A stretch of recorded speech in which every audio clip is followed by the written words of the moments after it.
지난주에 사랑하는 리차드 형제, 우리 책베이쌤 부부의 둘째 아들이 생각나서 카카오톡으로 영어로 How are you doing? 어떻게 지내는지 좀 물어보았습니다. 답변이 한 3개 글이 왔는데 호인 형제 그레이스 자매 부부의 딸 젤라가 이렇게 주말에 LA 어린이 병원에 입원해서 처음에는 호수를 뺀다고 해서 기쁜 소식인 줄 알았는데 아마 폴트를 이제 껴야 된다 이런 내용의 글을 답변을 받아서 제가 제일 먼저 제 아내에게 그 메시지 호인 형제가 저한테 보내준 메시지를 아내한테 읽어줬습니다. 그 이유는 그 어린이 Children Hospital 그 어린이 병원 그 아이의 투병 백혈병 투병 이것을 호인 형제 부인인 그레이스 자매가 엄마로서 그 마음이 어떨까 할 때 아무래도 제 아내가 저보다 그 어미의 심정을 더 잘 이해할 수 있기 때문이라 생각되었기 때문입니다. 여러분, 성도님 부부의 손녀딸 이렇게 백혈병 투병하는 소식을 서론 부분에 여러분들에게 나누면서 여러분들에게 좀 도전하고 싶다 할까, 여러분들이 좀 이렇게 한번 상상해 보십시오라고 권면하고 싶은 거는 여러분들의 건강한 손자들, 손주들, 손녀딸들, 너무나 사랑스러운 여러분들의 손주들을 생각하실 때 만일에 내 손녀딸, 손자가 우리 최백사님 부부의 손녀딸처럼 백혈병이든 암이든 이렇게 병원에서 투병하고 있다는, 치료받고 있다는 것을 한번 상상해 보시면서 지금 그 호인 형제 부부가 젊은 부부가 그 딸아이로 인해서 얼마나 그 마음이 힘들까 그 사정을 좀 상상해보자, 좀 헤아려 보려고 노력하자. 그러기 위해서는 여러분들의 손주들도 그런 질병과 고통과 역경에 있다고 한번 상상해 보십시오라는 권면입니다. 제가 이렇게 여러분들에게 권면하는 이유는 당사자만큼 그 사정을, 예를 들어서 그 딸아이가 그렇게 아플 때 부모님의 마음은 직접 당하지 않고는 충분히 그 사정을 헤아리고 이해할 수가 없습니다. 비록 저와 제 아내가 첫째 아기가 똑같은 LA 칠든 어린이 병원에서 투병하다가 죽었지만 그리할지라도 호인 형제 부부가 지금 딸아이의 백혈병 투병 간호 이렇게 돌보는 그 부모의 마음 충분히 저나 제 아내도 이해할 수는 없습니다. 그러나 주님만이 그 마음 사정을 다 제일 잘 아시지만 형제 자매라는 공동체 이웃사랑 관계에서 참 그 사정을 이해하려고 노력하고 관심을 갖고 물어보고 대화하고 또 무엇보다도 온 성도님들이 한마음 한뜻으로 내 손녀딸이 이렇게 지금 투병 중에 있다는 생각 마음가짐으로 기도에 동참해 주시기를 부탁드리는 겁니다. 제가 오늘 골로새서 이 4장 7절 8절 말씀만 읽은 이유가 바울의 그 마지막 문안 인사의 첫 번째 인물인 두기고라 이 사람에 대해서 우리가 이전에 묵상했는데 오늘은 제가 어디에 초점을 맞추게 됐냐면 7절 보면요, 두기고가 내 사정을 다 너희 골로새 교회 성도들에게 알려줄 것이다. 내 사정, 바울의 사정. 감옥에 복음을 전하다가 감옥에 갇힌 그 사도 바울의 사정을 두기고라는 바울의 돕는 자가 골로새 성도들에게 알려줄 것이다. 이 말씀을 좀 초점을 맞추게 되었는데 8절에도 바울이 뭐라고 편지를 썼냐면 내가 그를 두기고를 특별히 너희 골로새 성도들 너희에게 보내는 것은 너희로 우리 사정, 바울과 디모데의 사정을 알게 하고 너희 마음을 위로하게 하랍니다. 이 7절, 8절만 제가 읽은 이유가 7절에 바울은 내 사정, 8절에는 우리 사정, 너희들이 알기 원한다. 그 말입니다. 요즘은 뭐 까꿍 카카오톡으로 전화로 내 사정을 상대방에게 알려줄 수 있습니다.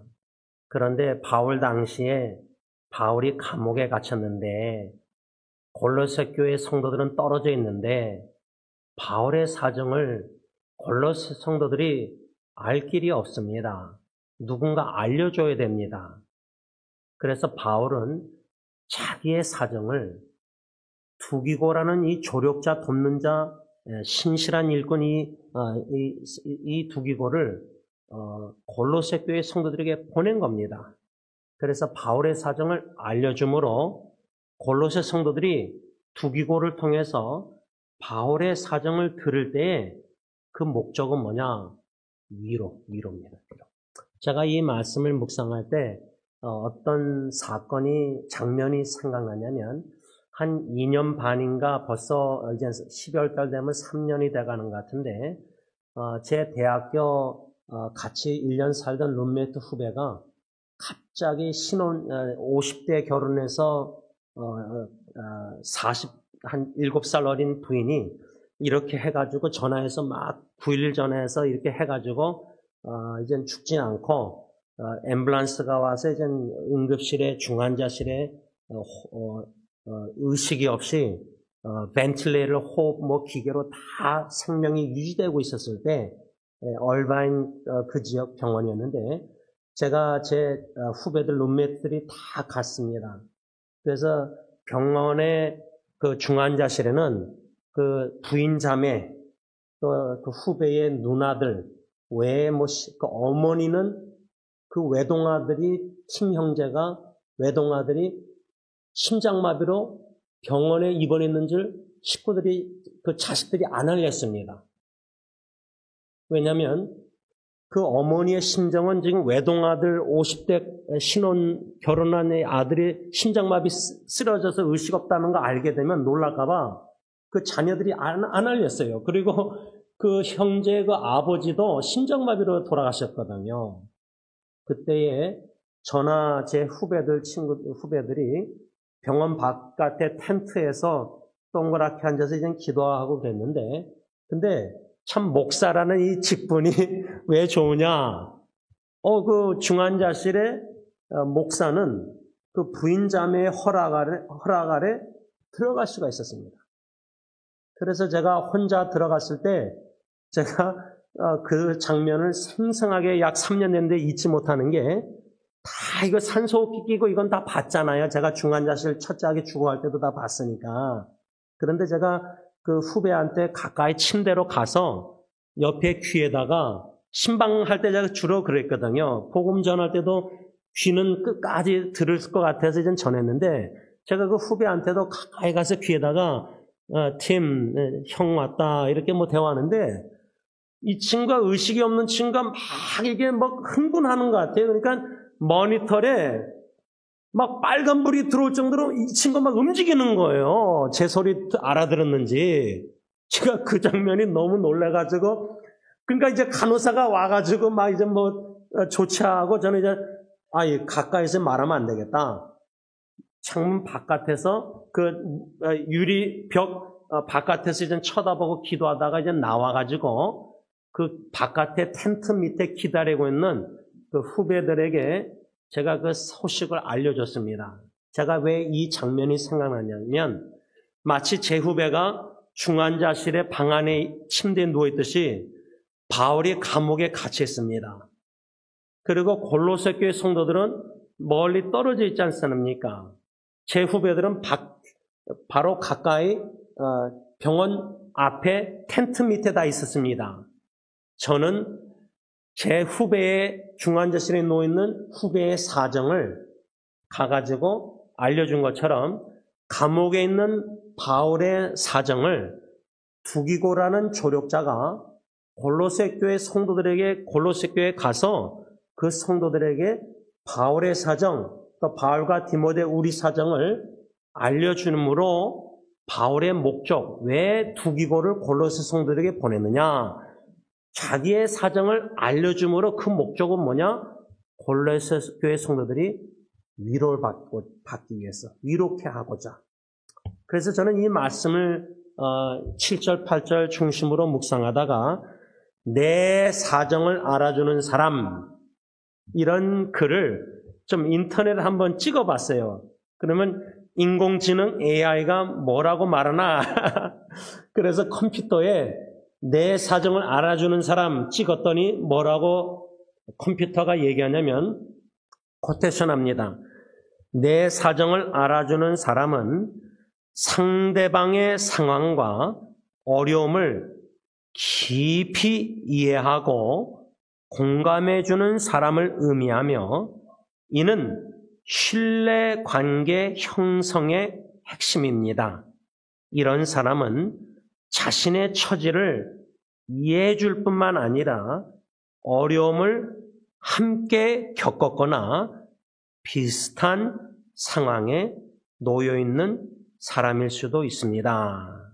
이렇게 글을 컴퓨터가 말했는데 이 글을 만일에 우리 리차드 그레이스 부부에게 적용하자면 아무래도 저희 부부가 그 똑같은 병원에 들락날락해서 또 저희들도 첫째 딸아이가 그렇게 투병 중에 있었기 때문에 그나마 비슷한 상황이기 때문에 조금이나마 그 부부를 딸아이 투병 중에 있는 그 리차드 부부를 저희 부부가 조금이나마 더 이해할 수가 있고 조금이나마 더 공감할 수 있지 않는가. 그럴 때 리차드 부모의 마음 사정을 그나마 조금 이해하고 공감할 수 있는 부분이 저와 제아나에게 있지 않는가. 다시 말하면 그 부부의 사정을 조금이나마 알아줄 수 있는 부부가 저나 제아내가 조금 될 수 있지 않는가. 이런 생각을 하게 되면서 그 컴퓨터에서 인공지능이 뭐라고 말하냐면 사정을 알아주는 사람이 되는 방법. 근데 이 방법이요, 컴퓨터가 제안했지만 저는 좀 많이 공감하고 동의하고 일리가 있다고 생각합니다.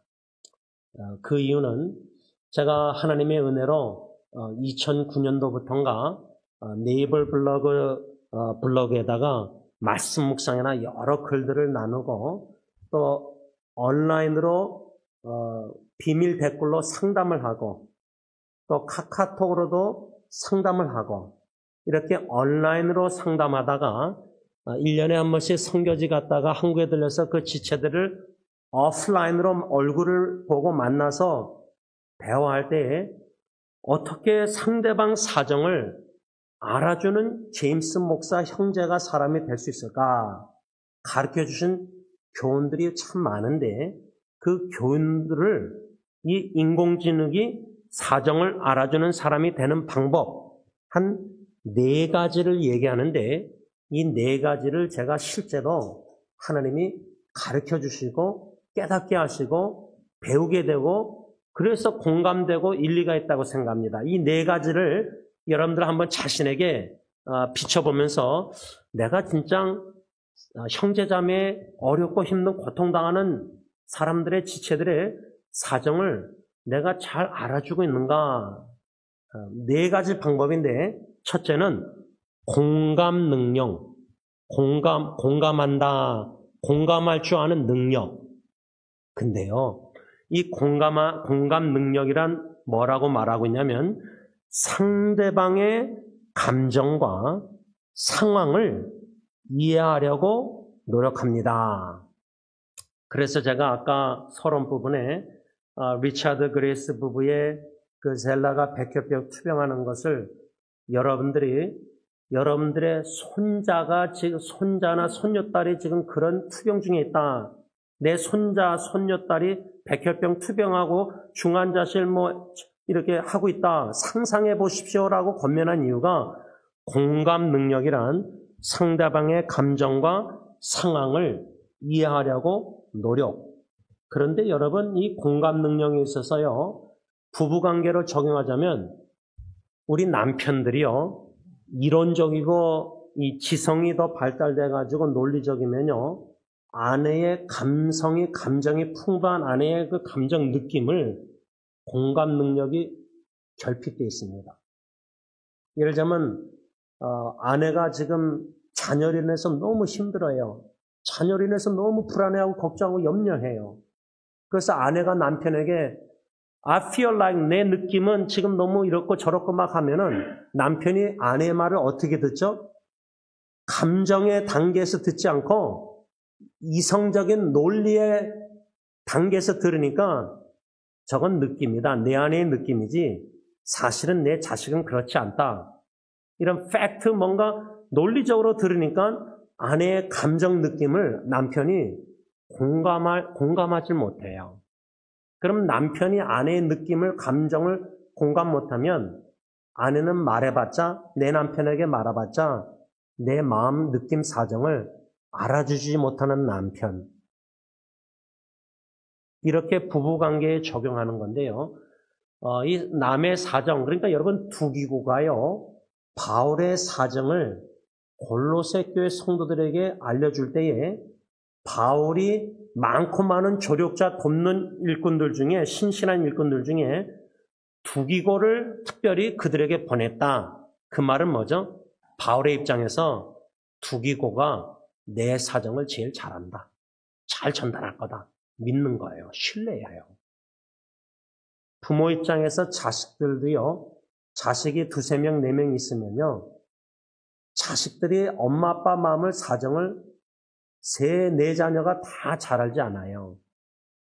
그 자녀들 중에 특별히 한 자녀를 선택해서 누군가에게 보내서 내 사정을 알려주는 전달자로 택한 이유가 뭐냐? 그나마 자식 중에 그 자식이 엄마, 아빠 마음을 제일 사정을 잘 알기 때문이에요. 이해하기 때문이에요.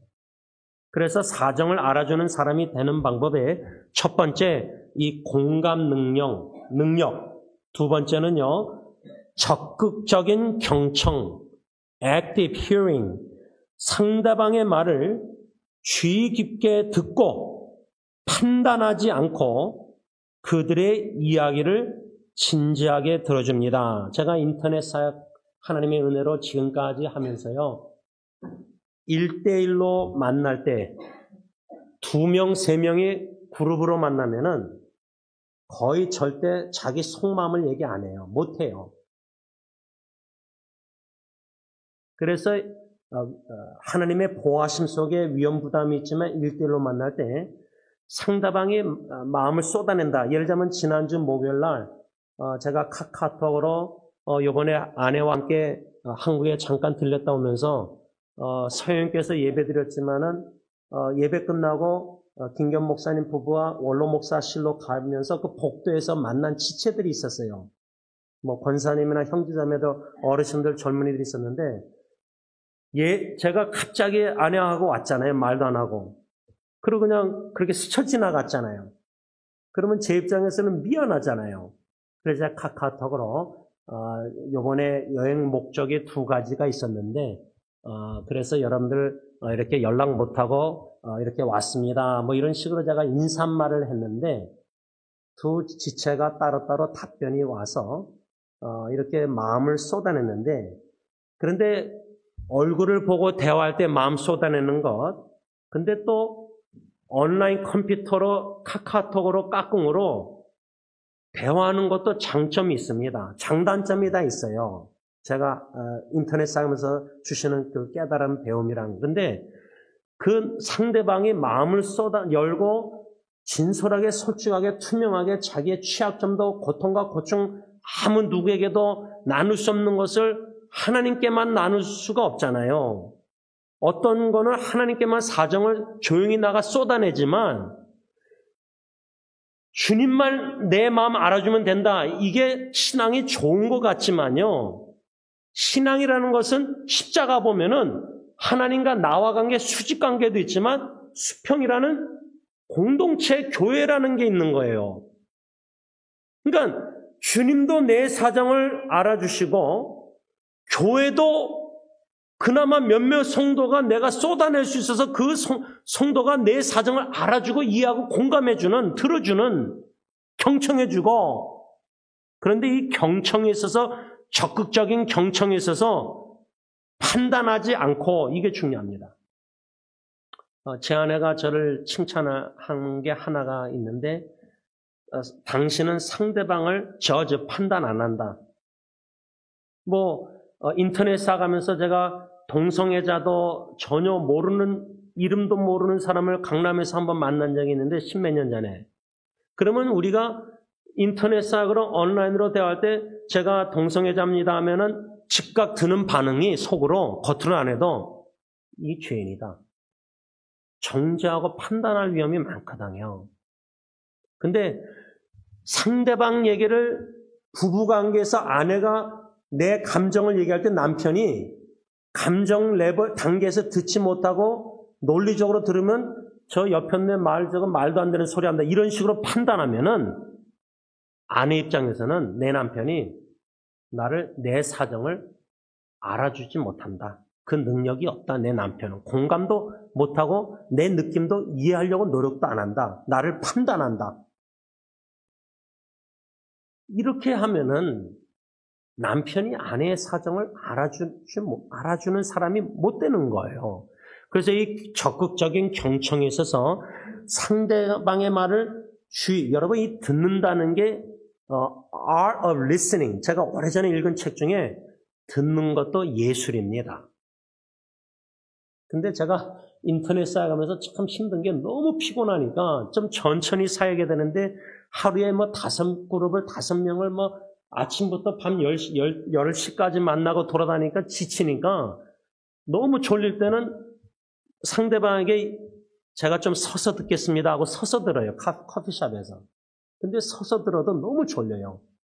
그래서 제 발을 꼬집고 그럴 때도 있었는데 이게 미련하게 사용하는 거예요. 좀 천천히 하루에 한 2-3명만 만나면 되는데 5명을 만나려고 하니까 아침부터 점심, 저녁 시간뿐만 아니라 그 사이에도 만나니까 시간이 아까우니까. 근데 적극적으로 경청하기 위해서는 진정 상대방의 고충과 고민 그거를 이해하려고 노력하는 관심이 있어야 되거든요. 사랑이. 3번째로 사정을 알아주는 사람이 되는 방법에 이해와 지지, understanding and support. 상대방의 상황에 대한 비난하거나 섣불리 조언하기보다 이해와 지지를 보내줍니다. 근데요, 목사의 병이 뭐냐면, 교만한 직분자의 병이 뭐냐면 섣불리 조언을 해요. 내가 더 잘한다고 생각하니까.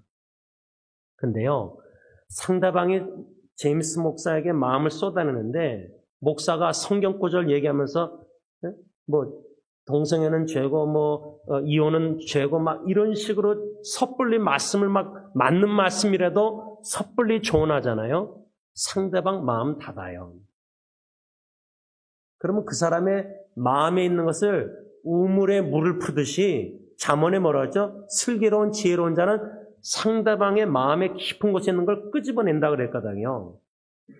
그러려면 공감 능력도 있어야 되고 상대방을 경청 적극적으로 들으면서 지지하고 서포트하려고 이해하려고 노력하지 섣불리 판단하려고 조언하려고 들으면은 가르치는 걸 너무 바리새인처럼 좋아하면은 목사가 상대방 마음은 닫습니다. 마지막 4번째 사정을 알아주는 사람이 되는 방법, 역할. 상대방의 사정을 아는 사람은 어려움을 겪는 상대방에게 위로와 힘이 되어줄 수 있습니다. 그러니까 여러분, 바울이 감옥에 있었는데 골로새 교회 성도들이 바울을 위해서 예를 들자면 뭐 원로 목사님이 선교지에 있는데 선교지에서 만일에 어려움을 당해서 감옥에 갇혔다.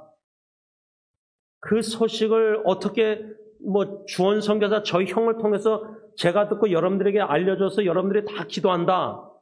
그러면 우리가 그곳에 갈 수가 없잖아요, 선교지에. 그러면 원로 목사님의 감옥에 갇힌 사정을 맏아들을 통해서 둘째 아들 통해서 승리교회 식구들이 다 알게 됐다면은 간절히 기도할 때에 원로 목사님이 그 선교지에서 맏아드님을 다시 미국으로 보내서 우리에게 그 사정을 원로 목사님 상황을 왜 그렇게 됐고 지금 그 감옥에 갇힌 사정이 어떻고 언제 풀려날 건지 예를 들자면 그러니까 여러분 지금 바울의 입장에서 감옥에 갇혔는데 골로새 교회, 빌립보 교회, 뭐 예배소 교회 이 많은 바울을 통해서 복음을 받고 예수 믿게 된 그 교인들이 복음의 빚을 졌잖아요. 사랑의 빚을 졌잖아요. 바울에게. 그러면 그 바울을 향한 골로새 교회 성도들의 사랑의 마음이 있잖아요. 승리교회가 원로 목사님 향한 사랑의 마음처럼. 그런데 바울이 감옥에서 두기고를 보내준 거예요. 그러면 이것을 좀 몇 가지로 생각하는데 첫째는 바울이 많고 많은 일꾼들 중에 신실한 충성된 일꾼들 중에 팀 사역자들 중에 두기고를 신뢰한 거예요. 두기고만큼 내 사정을 제일 잘 골로새 성도들에게 알려줄 사람이 없구나. 그러면 여러분들 지금 중환자실에 있고 여러분 팬데믹 때 우리 윤 장로님도 필리핀 갔다 와서 거기 병원에 계실 때 윤전산 부인 누구도 만날 수 없었잖아요. 전염될까 봐. 만일에 우리가 그런 어디에 갇혀있다 하면은 윤 장로님이나 원로 목사의 선교제 감옥에 있을 때 누군가를 나의 사정을 제일 잘 알고 잘 전달할 자가 누군가, 그 한 명이 누군가. 여러분들 그런 식으로 상상할 때 두기고와 같은 사람이 여러분들에게 있습니까? 그게 자식이든 배우자든 뭐 친구든 교회 성도든 가까운 사람이든 여러분 바울의 입장에서 두기고 같은 인물, 여러분들에게 두기고 같은 인물이 있습니까? 내 사정을 제일 잘 알고 제일 잘 전달해 줄 사람. 저는 이 내 사정을 알아주는 사람이란 문구를 인터넷 구글에 찍어내서 인공지능이 이렇게 설명해 줄 때 이 네 가지 사정을 알아주는 사람이 되는 방법을 왜 이렇게 구체적으로 여러분들에게 나눴냐면 이 한 가지 한 가지가 인터넷 사역하면서 주님이 저에게 가르쳐 주신 교훈 중에 결론적으로 사정을 알아주는 사람이 되기 위해서는 고통당하고 어려움과 역경, 예를 들면 리차드 부부가 지금 어려운 가운데 있잖아요. 우리 성도님의 자녀가. 또 우리 성도님들 중에 지금 자녀들, 뭐 손주들 다 배우자, 질병, 고통 여러 가지 또 정신질환 다 이런 거 할 때 예를 들면 저희 부부가 둘째 아이가 정신질환 있을 때 그것을 제일 공감해주고 사정을 알아주는 성도님들이 누구 계세요? 자신의 자녀가 정신질환 겪은 부모님들은 제 아내와 제 마음을 이해하잖아요. 공감하잖아요. 자기 자식이 그걸 겪었기 때문에. 그러니까 여러분, 우리가 이웃사랑, 내 몸같이 사랑한다, 뭐 공동체 형제자매가 서로 사랑하고 그리워하고 보고 싶고 기도하고 이런 논리적인 원리적인 말씀 외에 말씀에 좀 구체적으로 들어갈 때 우리가 이웃사랑하기 위해서는요. 진짜 형제자매 상대방 사정을 알아주는 사람이 두기고 같은 사람이 돼야 되는데 그러기 위해서 제가 제 신앙생활에 여러분들은 다 다를 수 있는데 제일 좋은 방법이 뭔가 인터넷 사역이 왜 저한테는 큰 은혜냐면요. 그 사역을 통해서 출애굽기 3장, 4장 하나님이 모세를 불러가지고 애굽에 보내시잖아요. 이집트에 백성을 구원해내시고자. 그 3장, 4장이 바로 하나님이 모세를 부르시는 장이거든. calling, 소명 그 장인데 그 3장에 보면은 하나님이 모세에게 뭐라냐면 내가 이집트 애굽의 노예 생활하는 내 백성 이스라엘 백성들 그들을 보고 있다. 동사가 나요. 본다, 보았다, 보고 있다. 그 사정을 하나님이 알고 계시는 거예요. 보았다는 말이 나오고요. 동사가.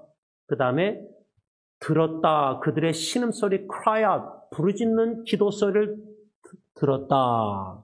듣는다. 그 다음에 하나님이 concern, 관심을 가지고 그 다음 뭐랬죠? 네 번째, 내려오셔서 모세를 보내세요. 그 동사, 네 동사가 저는 인터넷사에 가면서 그 성경 말씀을 성님이 생각나게 하셨을 때, 사정을 알아주는 사람, 고통당하고, 그래서 제가 인터넷사에 갈 때마다 나가기 전에 몇몇 지체에게 지금 제일 힘든 사람들을 소개해달라고 부탁해요. 제가 모르는 사람조차도. 근데 모르는 사람이 웬만하면 안 만나요. 모르는 목사를. 근데 성령님이 만나게 하는 사람들이 있어요. 한두 명이라도.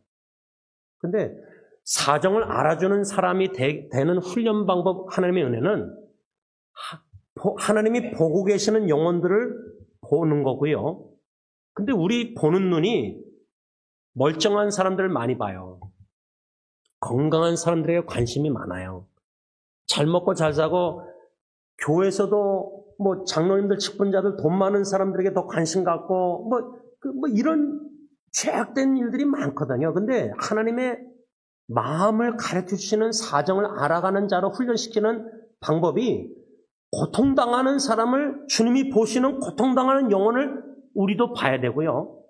그들의 신음소리, 마음에 쏟아낼 사람이 한 명도 없어가지고 한마디 카톡으로 인사말을 던졌는데 계속 쏟아내는 거예요. 목요일날 2명이나. 그러면 하나님이 들으시는 신음소리를 우리가 듣고자 하는 마음이 있어야 되는데 그런 고통당하는 사람이 듣는 걸 듣기도 싫어하는 내 영적 상태가 됐다면 지금 여러분들 지금 회개돼요. 우리가 회개돼요. 제가 리차드 부부 이렇게 얘기할 때 여러분들 마음에 아무 움직임이 없으면은 회개돼요. 조금조차 관심도 마음이 안 움직인다면 회개된다는 거예요. 왜? 내 손자는 멀쩡하니까. 그만큼 이기적인 할아버지 할머니가 이거는 남의 두기고와 같이 바울의 사정을 알아주는 사람이 아니란 말이에요.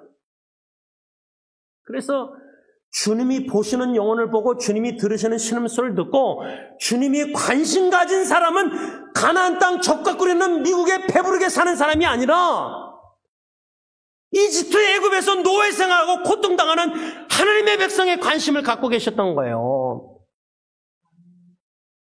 우리의 관심이 제가 어머님이 아멘 하시니까 어머님이 전화로 신방을 하실 때 여러분 교회 왜 못 나오셨을까? 저 성도가 어디 아픈가?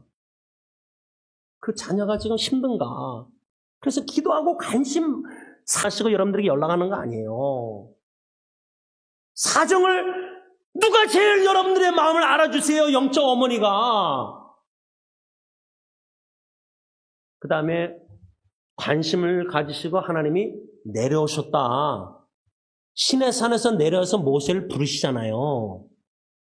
근데 그 내려오셨다는 단어가 예수님이 성육신, 하나님의 아들이 아버지 하나님이 보내셔서 독생자가 인간의 몸을 입고 베들레헴 마을관에 태어난 거예요. 내려오신 거. 실제로 하나님이 내려오신 거예요.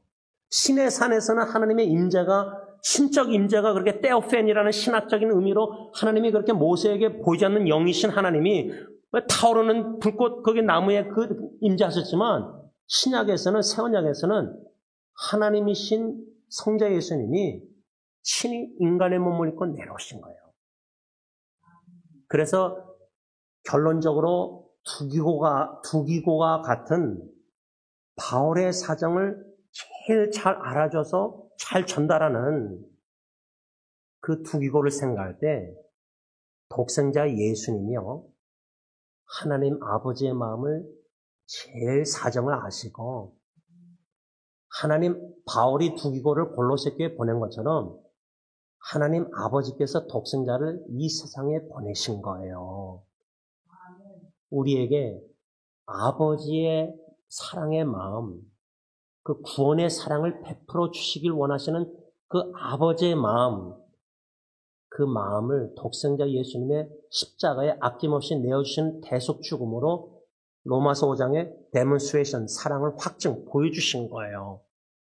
그 사랑을 십자가 예수 그리스도의 죽으심을 통해서 성령님이 깨닫게 하실 때에 우리의 오늘부터의 남은 인생은 두기고와 같이 바울의 사정, 형제자매의 사정을 알아주는 사람, 그 사정을 이웃에게 지금 골로새 성도들이 예를 들면 원로 목사님이 선교제 감옥에 갇혔다면 저희 어머님이나 저희 형제들이나 윤장님이나 모든 성도님들이 얼마나 마음 졸이면서 기도하시겠어요. 그런데 그 마음 졸일 때 누가 와서 한 소식이라도 원로 목사의 상태를, 건강 상태를 알려주면은 그게 얼마나 간절히 소식이 기다리겠어요.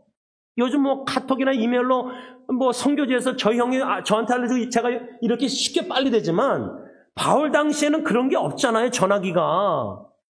그러니까 바울이 두기고를 선택해서 내 사정을, 우리 사정을 골로새 성도들에게 다 알려줘서 골로새 성도들이 위로받게, 승리장로교회 성도들이 원로 목사님의 사정을 전달받고 위로, 그러니까 바울의 두기고 사정을 알아주는 사람을 보낸 목적은 결론적으로 골로새 성도들을 위로 바라기는요. 우리 리차드 그레이스 부부의 셀라가 저렇게 백혈병 어린 나이에 투병해서 제가 아내랑 찾아갔을 때 이렇게 다 꽂고 그렇게 화장실 가는 거 엄마 아빠가 막 이러고 애가 울고 이런 거 다 보면서 중환자실에 제가 양로원도 많이 다녀왔지만 저는 중환자실 하면은 제가 그 모니터를 막 소리 막 이거 도표 막 빨간불 이런 거요. 저는 우리 교회 어르신들 이제 마지막 떠나시기 전까지 섬기게 하신 하나님의 은혜 가운데 참 힘들었던 게 첫째 하기도 그랬지만 병원에 가면 냄새가 있어요. 약 냄새. 양론에 가도 냄새가 있고요. 그 다음에 병원에는 이 모니터 막 이 산소끼 끼고 소리 이런 이 이미지 그림이 실제로 어르신들이나 제 후배나 다 중환자실에 다 위기를 죽어가는 걸 많이 봤기 때문에 그 장면이 병원에 가면 예민해져요, 제가. 제 아내도 물론 그렇거든요. 거기서 첫째 아이가 죽었으니까. 그러나요, 그런 고통을 통해서라도 질병과 고통, 자녀 투병 중에 있는 부모 그런 사정을 조금이나마 두기고처럼 알아주시는 사람이 되어서 그냥 입술로 그냥 습관적으로 기도가 아니라 진짜 공감하고 이해하고 얼마나 진짜 힘들까. 그런 상태에 있는 어려운 가정에 무슨 판단하고 무슨 죄를 지적하고 무슨 거짓말로 모함하고 속은수근해요. 온 만가 온 교회가 성도가 한마음 안 들었으로 이해하고 공감하고 같이 울고 아파하고 내 손자가 손녀딸이 지금 이런 중환자실에 있다고 생각하면은 함께 그 사정을 알아주고 사랑을 베푸는 사랑의 빛을 비추는 공감하는 기도해주는 저와 여러분들 될 수 있기를 바랍니다. 기도하겠습니다. 사랑의 주님, 우리의 사정을 제일 잘 아시는 분은 주님이신 줄 믿습니다.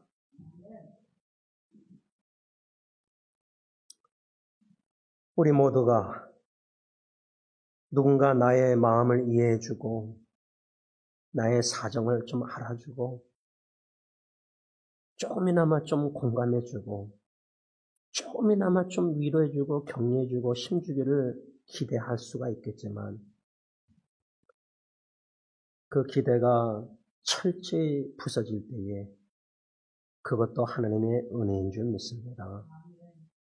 오직 우리의 사정을 제일 잘 아시는 십자가에 대속 죽으신 주님만을 의지하라는 교훈, 우리가 주님 외에 더하기로 의지하는 모든 것을 가지를 치듯이 끊으시는 주님인 줄 믿습니다. 그 주님만 바라봅니다. 조용히 주님께 나아가 마음을 쏟아냅니다. 주님 우리의 간구 신음소리를 들으시는 주님인 줄 믿습니다. 우리의 고통과 우리 마음도 다 꿰뚫어 보시는 주님인 줄 믿습니다. 우리를 제일 관심을 가지시는 분이 주님이신 줄 믿습니다. 주님이 성육신 인간의 몸을 입고 내려와 대속 죽으신 예수님, 다시 오실 재림 줄을 학수고대합니다. 저 높은 곳을 향해서 나아가는 하나님의 천국 백성들, 광야 같은 세상에 괴로운 일들을 많이, 슬픈 일들을, 고통, 질병, 죽은 일을 많이 보지만 영원한 생명 되신 예수님의 재림을 학수고대하면서 주님을 만나 새하늘과 새 땅 새를 살면서 영원히 영생복락 누릴 줄 믿습니다. 그날 그 순간까지 이 땅에 살면서 오늘 주신 말씀대로 나는 과연 두기고와 같은 사람인가? 형제자매 이웃에 고통당하는 지체들의 사정을, 전도대상자의 사정을 참 성육신 내려가고 겸손해서 마음의 율법적인 바리새인 같은 기준들을 다 철저히 부서뜨려 주시고 그 모습 그대로 사랑하고 그 모습 그대로 이해하려고 노력하고 같이 울고 같이 아파하고 같이 눈물 흘리고 같이 기도하고 지지하고 서포트하고 무조건적으로 사정을 알아주는 두기와 같은 우리 모두가 다 되게 하여 주시옵소서. 예수님의 이름으로 감사하며 기도를 올리옵나이다. 아멘. 우리 찬송가를 좀 바꿔서 아까 찬양한 539장 다 일어나셔서 하나님께 기도하는 마음으로 간절히 찬양합니다.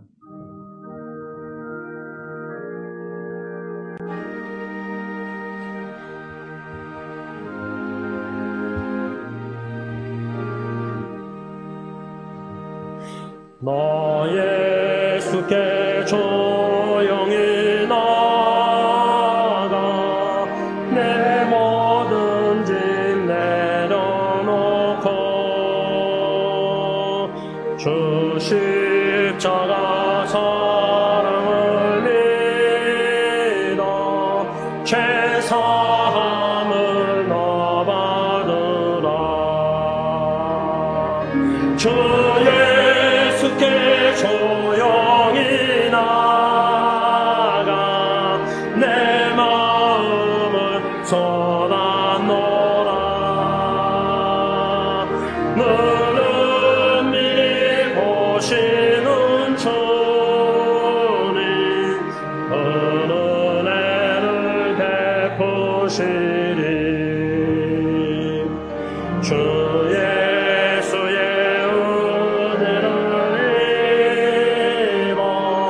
내 슬픔이 없어지리.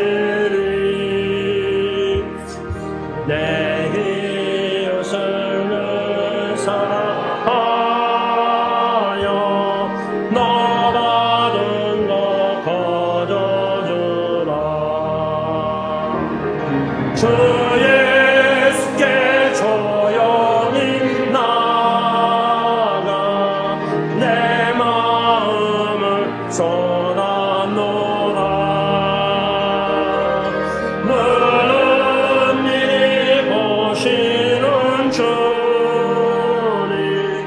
은혜를 베푸시리. 주 예수를 친구로 삼아 늘 내 옆에 모시어라.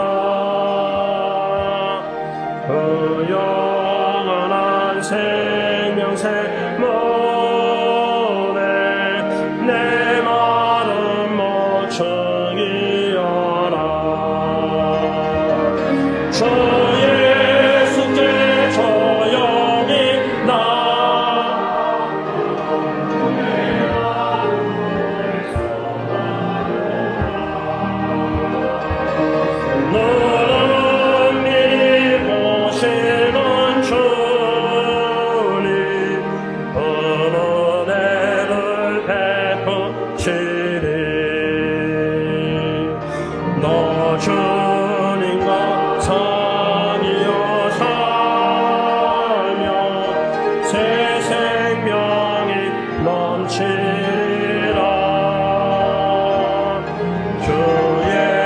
예수를 찾는 이 앞에 참 밝은 빛 비추어라. 주 예수께 조용히 나